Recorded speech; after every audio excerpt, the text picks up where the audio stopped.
Salut à tous. Alors on se retrouve aujourd'hui pour une autre vidéo. Je ne sais pas si vous avez déjà vu l'autre vidéo de la journée, mais je vous la conseille. Elle est vraiment très intéressante. On approfondit notamment l'écosystème Canton, qui est notamment soutenu par Goldman Sachs. Je conseille d'aller voir. Il y a une ou deux pépites présentées qui sont sous-valorisées selon moi. Alors ici, je vous fais une vidéo pour vous parler de l'article de Arthur Hayes, Reality Test. Donc avant de vous parler de l'article, je vais vous présenter Arthur Hayes quelques mots. Si vous voyez pas c'est qui, c'est le créateur de BitMEX. C'était un des plus gros échanges de futurs décentralisés, donc un concurrent d'Hyperliquid à l'époque. Et donc ce serait le plus jeune crypto-milliardaire afro-américain de l'histoire. C'est vraiment quelqu'un qui a des vues intéressantes et qui reconnaît quand il a tort. Et ça, je trouve que c'est très important dans notre écosystème parce qu'il y a très peu de gens qui reconnaissent qu'ils ont tort. Donc en ce moment, il est en train de faire les gros titres parce qu'il sera en train de vendre ses cryptos alors qu'il a toujours été un grand fan des cryptos, notamment en accusant l'IA de drainer les liquidités du marché. Et donc dans cet article, on va décrypter ensemble ses pensées. Et dans cette vidéo, on va décrypter cet article. Voilà.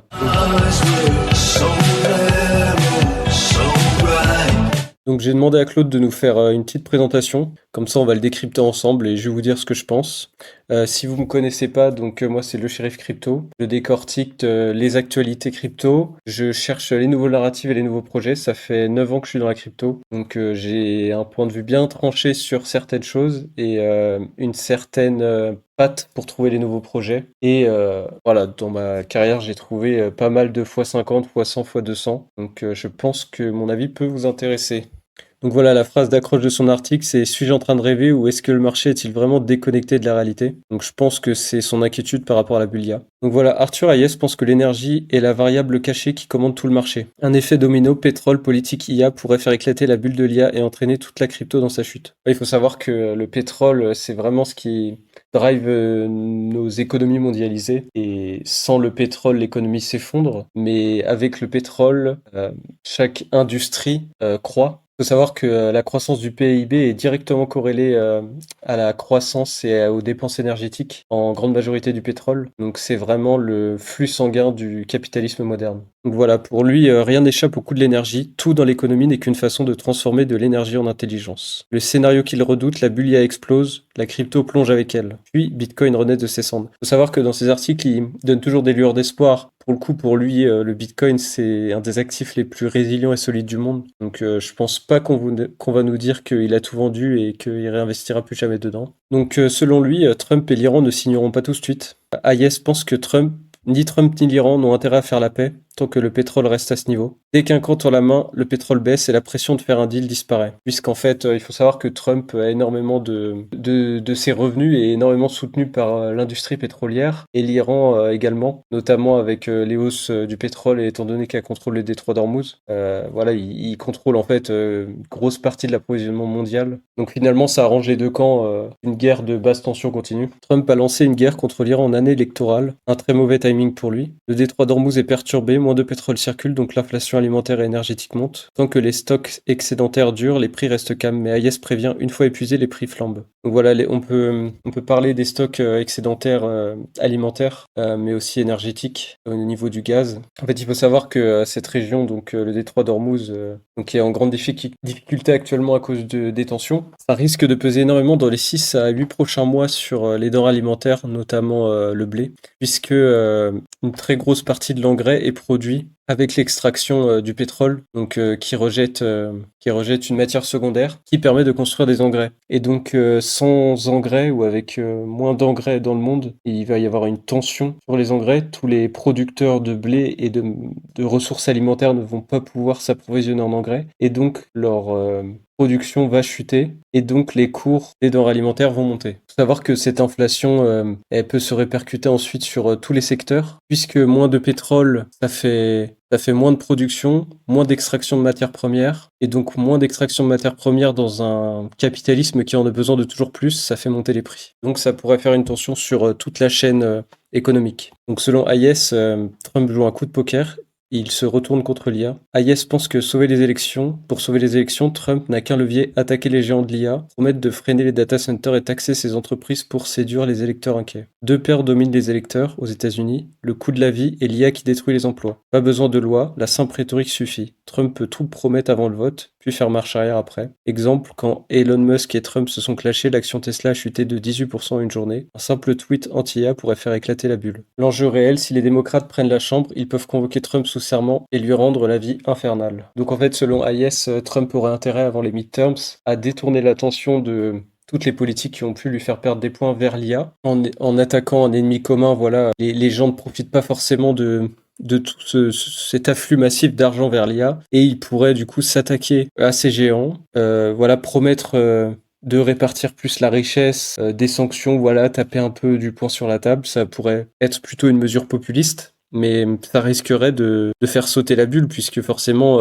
tous ceux qui sont investis dans cette bulle et qui ont déjà énormément de gains pourraient retirer et ça pourrait faire un effet domino en cascade. Et donc, selon Hayes, la crypto risque pas de tenir dans ces conditions, puisque la crypto est très sensible aux variations économiques. On peut dire que Hayes se trompe peut-être, je dirais, 50% du temps, mais les 50% du temps où il a raison, il a vraiment raison. Et donc là, son point me paraît assez pertinent puisque effectivement, l'IA, il y a quand même de plus en plus de peur par rapport aux investisseurs. Il y en a beaucoup qui pensent que OpenAI et Claude ne vont pas forcément rentrer à IPO. Personnellement, je pense qu'ils vont rentrer à IPO, mais ça pourrait justement être signé le top de la bulle, en tout cas pour 1 ou 2 ans. Mais je pense que pour l'instant, on n'est pas prêt de freiner sur la bulle IA, vu les data centers qui sont en train d'être signés aux États-Unis. Clairement, les Américains font all-in sur l'IA. Mais un éclatement de la bulle, et nous prévient Hayes, il faut vraiment être conscient de cela et ne pas se surinvestir sur le marché crypto pour l'instant, puisqu'il y a des facteurs macroéconomiques qui sont assez sensibles et assez risqués. De plus, on voit que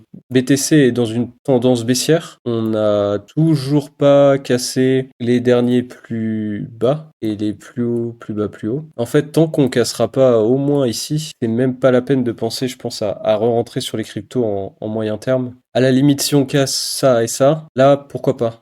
Puisque Bitcoin fait quand même des cycles assez courts, donc on pourrait se dire, ok, on va casser ces deux et chuter. Oui, ça pourrait être pertinent. Alors s'il y a vraiment une hausse comme ça, là c'est pas bon signe. Mais si on monte tranquillement comme ça, ce serait bon signe. Mais je pense pas que ça va se passer. Si on monte aussi vite, on descendra aussi vite. Par contre, si on monte tranquillement et qu'on casse les niveaux petit à petit, là on pourrait s'attendre à une latéralisation et ensuite une hausse. Mais dans les perspectives actuelles, je pense qu'on va plutôt être sur voilà, quelque chose comme ça. Et puis ensuite, on repartira sur un cycle. Et ça correspondrait en fait à chaque fois aux dynamiques de temporalité du Bitcoin. Dans tous les cas, moi, je ne rentre pas sur les altcoins massivement tant qu'on n'a pas cassé cette trendline baissière sur Ethereum versus Bitcoin. Donc voilà, en ce moment, il y a un petit peu de force, mais on n'est clairement pas sur une cassure de trendline. Par contre, on voit qu'il y a quand même un petit triangle qui se crée. Bon, est-ce que c'est pertinent? Finalement, il n'y a qu'un touch là, un touch là. Donc à voir. En tout cas, sur le long terme, je pense que c'est très bullish. Qu'en fait, ici, on a cassé, mais on n'a pas vraiment fait une alt season. Donc il y a toute cette pression qui continue de s'accumuler et ce potentiel sur le marché crypto. Donc d'ici octobre, je pense qu'on pourrait repartir sur un nouveau cycle. Et là, on irait vers des points bien plus hauts. Sachant qu'il y a beaucoup de gens qui ont été découragés, on aurait d'énormes opportunités. Pour revenir sur l'article de Hayes, on va voir le point suivant. Donc pour lui, Bitcoin n'a pas suivi la liquidité. Il admet s'être trompé. Il pensait que l'argent imprimé finirait dans Bitcoin, mais en réalité, il avait sous-estimé la bulle IA, qui a tout absorbé. Construire l'IA coûte une fortune. Il faut des data centers qui transforment l'électricité en intelligence. Et on sait que une économie qui augmente ses capacités en intelligence peut aller beaucoup plus vite que les autres. Donc je pense que c'est pour ça que les États-Unis mettent autant d'argent pour aller et pour prendre beaucoup d'avance sur les autres pays. Donc voilà, il y a plus de 1500 milliards de dettes émises liées à l'IA depuis fin 2022. Ils y vont vraiment à fond. Et quasiment tout l'argent qui a été nouvellement créé sur le M2 global, donc la masse de liquidité en dollars, a été reversé dans les infrastructures IA.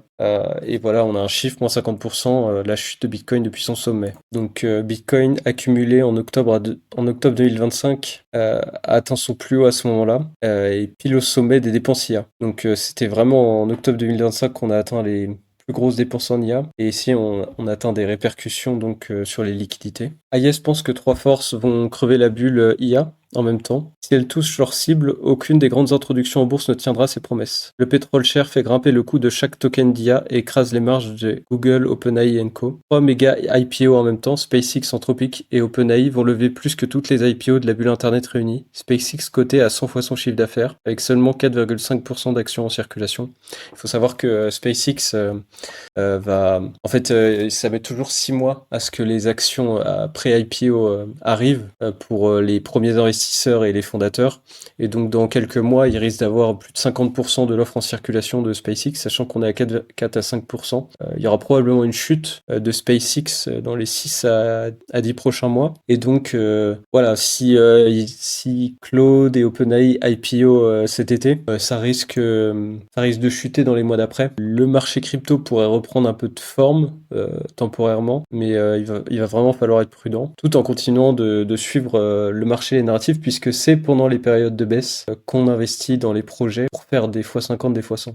C'est là où il y a les meilleures opportunités, où les projets en général naissent pendant les creux et construisent leur chart et leur pattern pendant les creux, notamment on peut penser à Caspa qui est né à la fin du dernier bear market et qui a fait envoler même avant la fin du bear market dernier. Donc voilà, c'est maintenant que les opportunités sont créées pour ceux qui sont sérieux. Donc AIS pense que le nouveau patron de la Fed, Kevin Warsh, est pris au piège. Trump l'a nommé pour baisser les taux, mais le marché réclame une hausse à cause de l'inflation. Le marché signale qu'il faudrait monter les taux, pas les baisser. Le scénario le plus probable, statu quo. Mais même un hold de prudence serait mal vu par le marché, puisque le marché a envie qu'il y ait une réaction justement par rapport à l'inflation qui est en train d'être produite et qui va potentiellement grossir dans les 6 à 10 prochains mois, comme on discutait précédemment, par rapport aux matières premières et au pétrole, qui a un flux tendu d'approvisionnement depuis cette guerre en Iran, qui dure maintenant. AIS y voit un remake des années 1970, une fête qui monte les taux, mais jamais assez pour tuer l'inflation. En fait, il faut se souvenir que dans les années 70, il y avait eu la crise du pétrole, où le pétrole a fait x3, il me semble. Et je vous en parlerai peut-être dans une autre vidéo, mais il faut savoir que tous les 19 ans, le pétrole fait x3,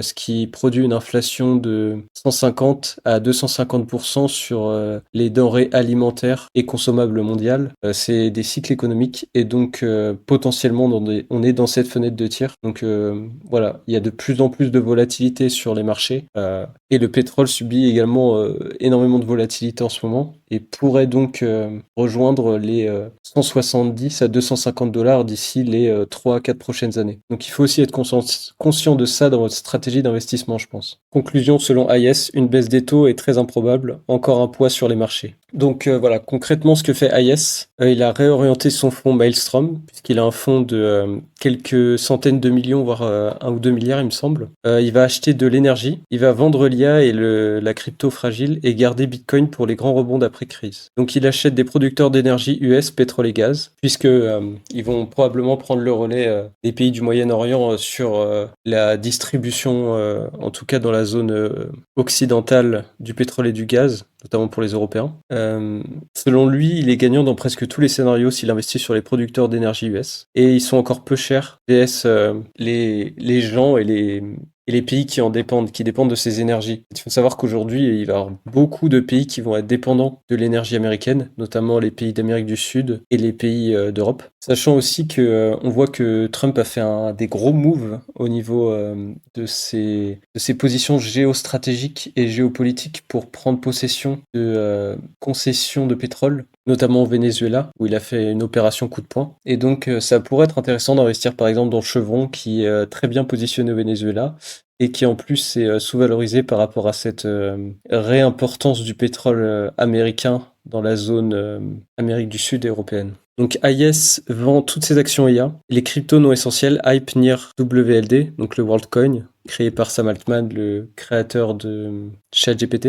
Et il vend le ZEC à cause d'un bug technique qui a été résolu avec un hard fork, il me semble. Et il garde Bitcoin et Ethereum. La bulle y a éclate, crise, et selon lui, il y a beaucoup d'impression monétaire qui va se passer, donc voilà, c'est sa théorie. Et selon lui, BTC plonge puis redécolle. Donc c'est vrai que ça peut être une stratégie intéressante, investir dans Bitcoin et Ethereum pour l'instant. Et dès qu'ils reprendront en force, en général, ils reprennent en force avant que les altcoins redécollent. Donc voilà, vous pouvez prendre un x2, x3 et ensuite vous redéverser les profits dans les altcoins dans lesquels vous voulez investir. La leçon finale, selon lui, protéger son capital passe avant de chercher le gain. Et s'il s'est trompé, il aura juste pris ses bénéfices avant l'été.